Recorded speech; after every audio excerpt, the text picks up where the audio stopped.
Hi, I'm Lindy. Almost a year ago, I left my marriage that was abusive and highly toxic.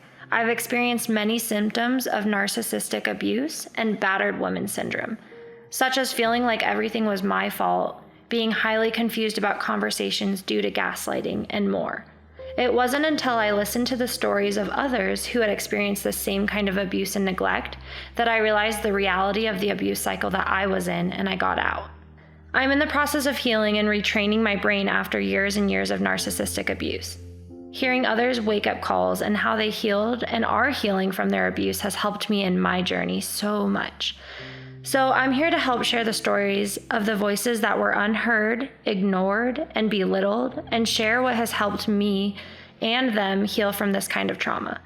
Let's get out of survival mode and learn how to be happy and whole again, together. This is Behind Closed Doors. I'm your host, Lindy. For the privacy of our guests and their abusers, we are referring to the abusers as my ex and will not call them by name. Please be advised that Behind Closed Doors covers topics that may be triggering to some listeners, including discussions of physical, emotional, and sexual abuse. Please take care while listening.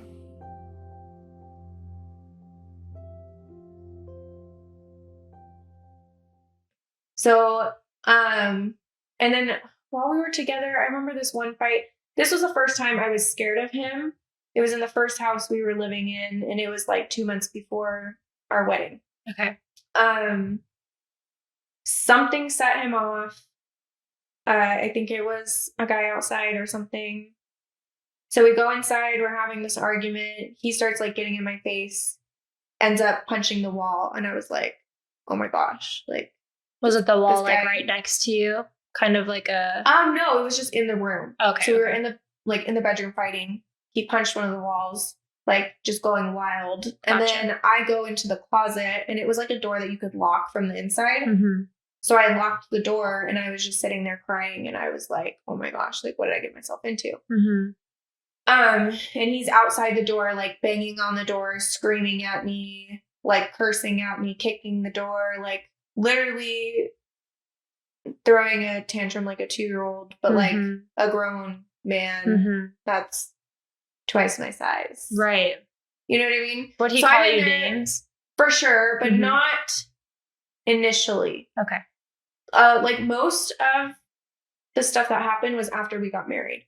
So this was like the first big fight. I remember I called my mom crying, and her and my dad were literally just about to move away.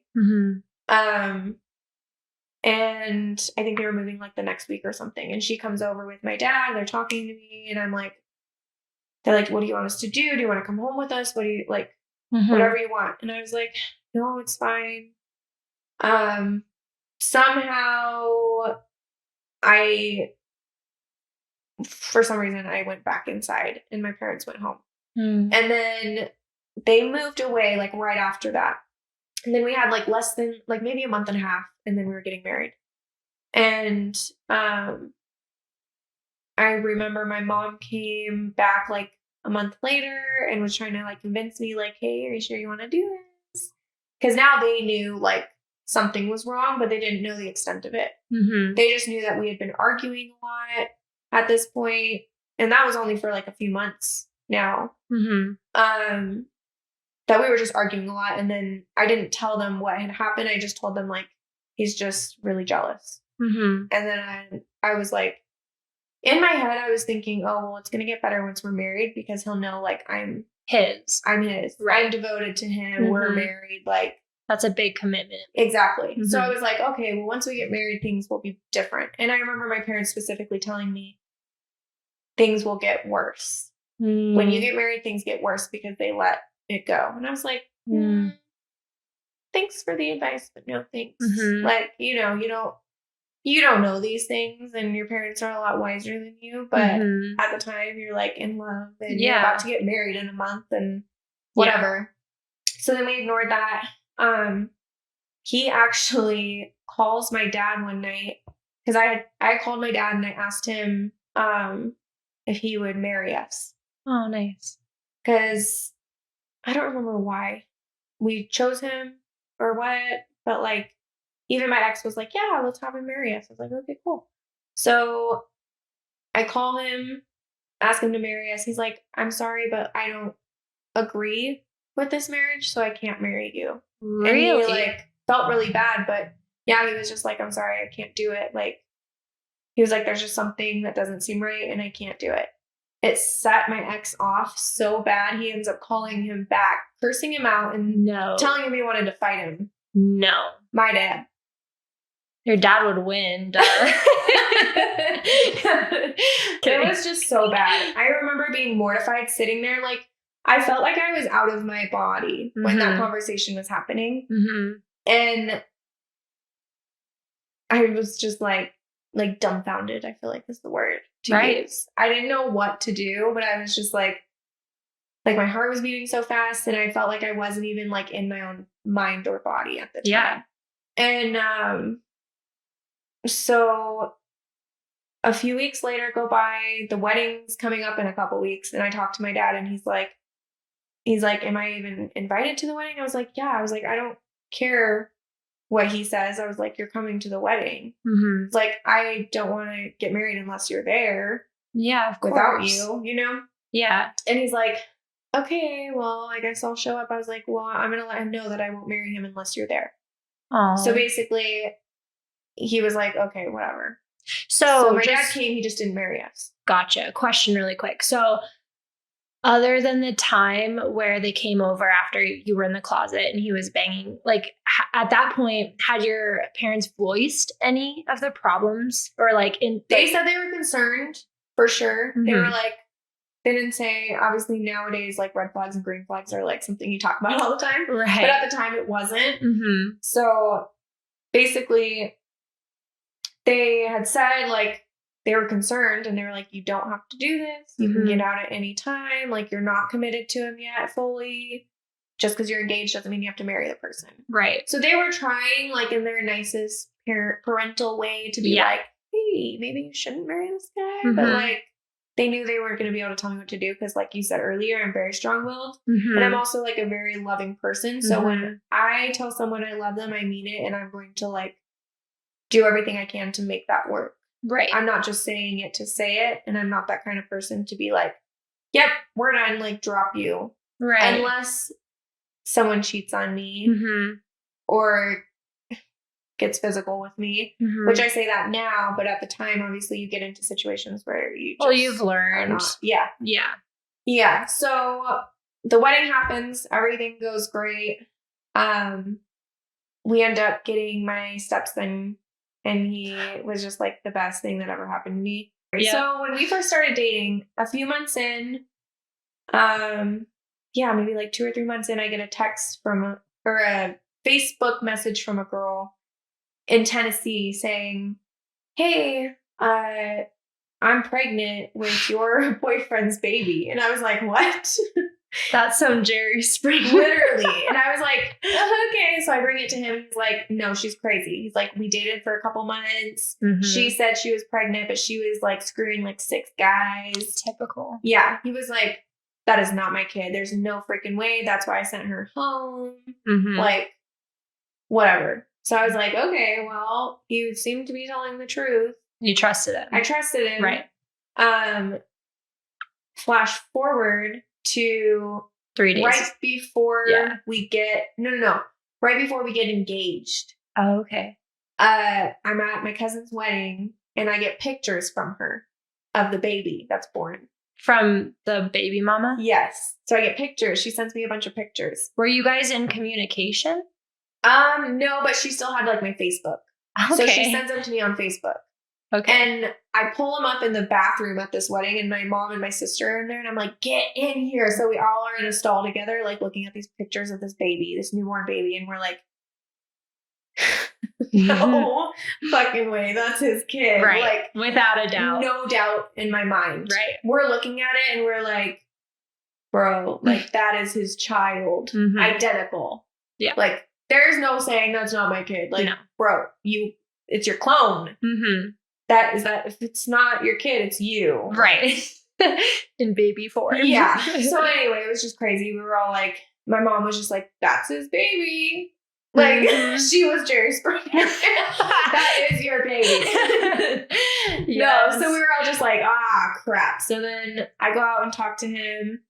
And at the time, I was just like, I didn't know what to do because I was just like, well, I'm already like pretty much committed to this guy. We moved in together at that point, and I was like going through it, you know? But I wasn't upset or anything. I was just like, okay, you've got a kid. Like, now you got to take care of it. Right. And he was like, I'm just going to pay child support. Like, I don't want to see that kid. I was like, oh my goodness. Okay, well, it's your child. Like, I'm not okay with that. Right. So when the baby was 3 months old, we went to Tennessee and saw him for the first time. Okay. And then, so I got to hold him, and he was just like the cutest little thing ever. And then when he was 5 months old, we went back and saw him, hung out for a few weeks in Tennessee, and he got to stay with us half the time. And like, oh, nice.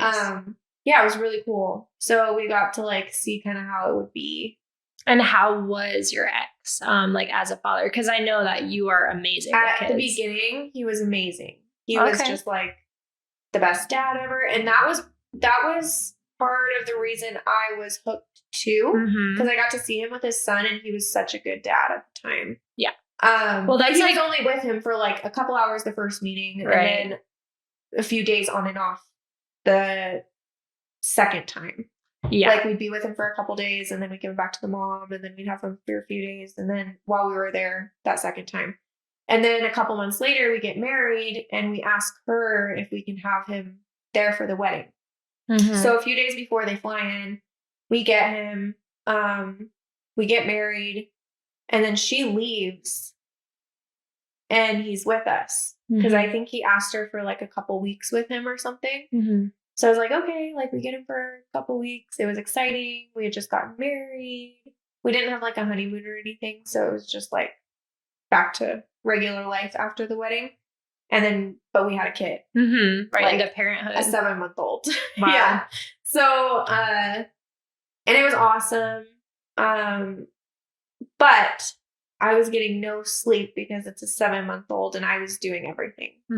Like, immediately, I was the mom, and I was the one taking care of everything. So finally, and we had like this extra spare room, but like nothing was in there. So we ended up making that his room so that I could sleep, because we put him in there to sleep. At first, he was sleeping next to me, and like I just didn't sleep because, you know, when you have a baby next to you, it's very hard to sleep. Right. And you're up with him like every couple hours and getting them bottles and stuff. So we ended up putting him in the other room so that way, like in between, I could actually sleep. Right. And I remember just like rocking him to sleep every night, and he was just, just the best thing ever. But like 3 weeks in, we find out that the mom is on drugs and or doing other things, and that we were like, okay, well, we can't give him back at this point. Like, he's gonna go back to a horrible situation when we have a perfectly good home here that he can stay, and I want to take care of him. And he at the time was like, yes, we're keeping him, we're gonna make him safe. We got a lawyer that week. We were like already getting stuff set up to figure that out. And then 3 weeks in, like, also right after we got the lawyer, he was like, I don't remember what happened.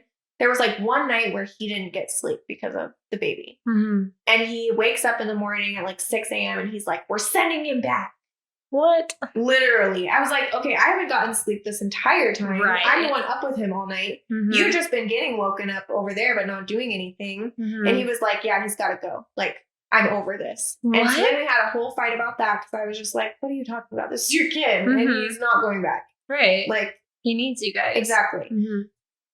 So yeah, that was the first time he had like shown signs of like not wanting his kid. You know what I mean? Right. And I was just like, you're freaking insane. Like, there is no way.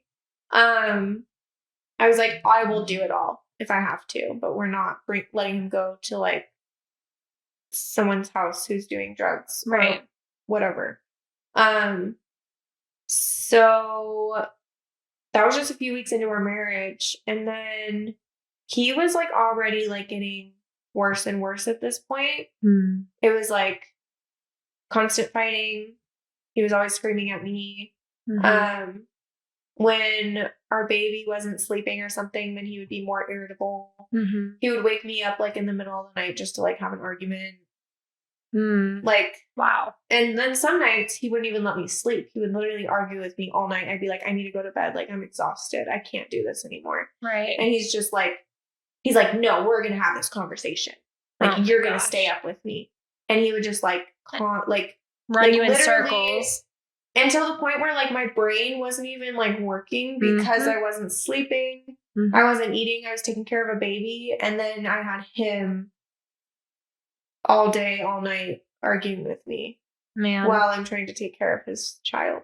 Yeah, doing everything. Yeah. And at that point, when you guys would argue or when he would yell at you, go off on you, did you feel that it was your fault? Yes. Yeah, okay. He always would turn it around on me to the point where I was in the wrong. So then at this point, like, anytime we would go to the grocery store, anytime we would go out to dinner, anytime we would go out and do anything, there would be an argument by the time we left because I was doing something wrong or somebody looked at me or I looked at someone, which half the time I was probably just like day sleeping because I was so tired. Right. And he would just be like, oh, I saw you look at that guy. And then it would be a whole argument. And then every time we'd be in the grocery store, I would keep my head down because I didn't want anybody to look at me. Or like if I accidentally looked at somebody, like then he would freak out. And at this point, when we were in the grocery store, he would freak out on me there. He didn't care if it was in front of people because it was people we didn't know. So I remember there's a couple times we were at like Walmart getting groceries and he started screaming at me like in the aisle and people would just walk by.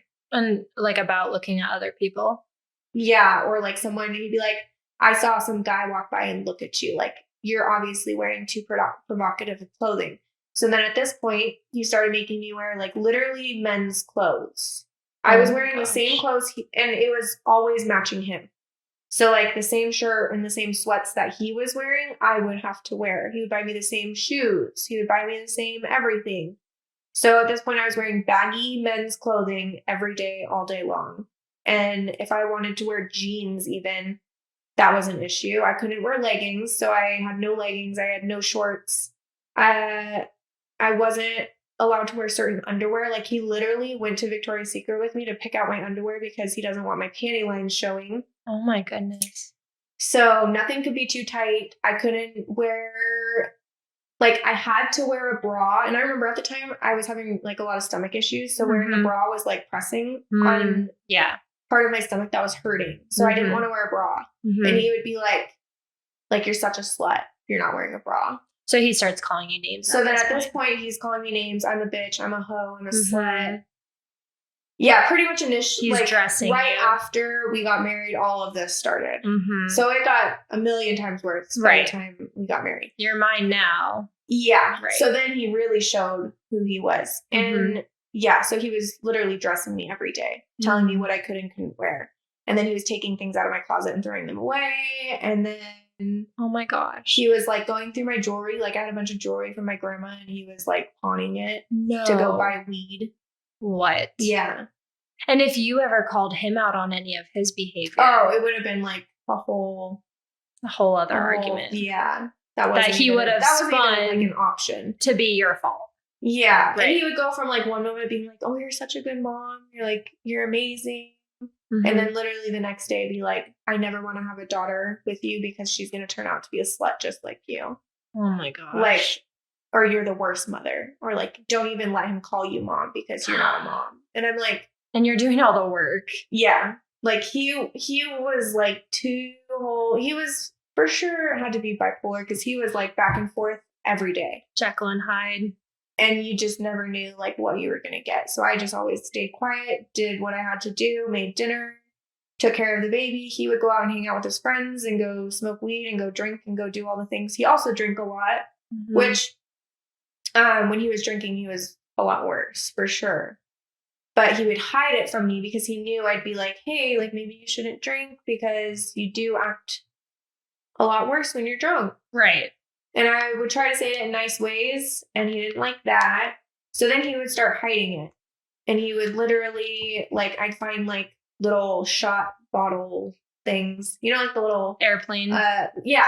Like airplane shots. Mm-hmm. He would go to, like, the grocery store, the liquor store nearby, and, like, buy a bunch of those because they're easier to hide, I feel like. Yeah. And then he would hide those around the house or the car or whatever. And then he would drink them. And then, like, throw it away before he came in the house. Or, like, go outside to smoke. And then when he came back, he was obviously drunk. So, like, he was definitely hiding a lot of alcohol. But I could obviously tell because he was a lot worse when he was drinking. Next time on Behind Closed Doors. But I, like, basically had to run from him.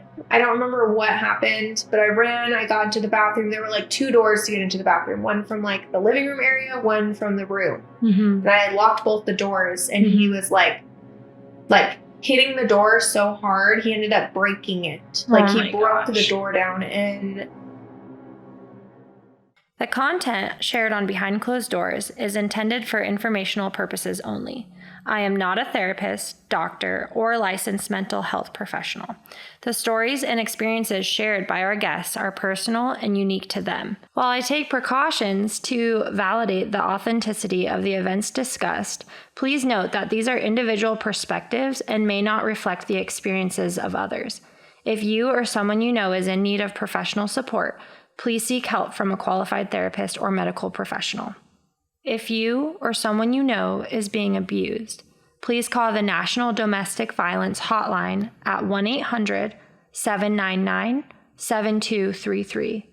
If you or someone you know is experiencing a suicidal crisis or emotional distress, please call 1-800-273-8255. For more resources, please click the link in the description box.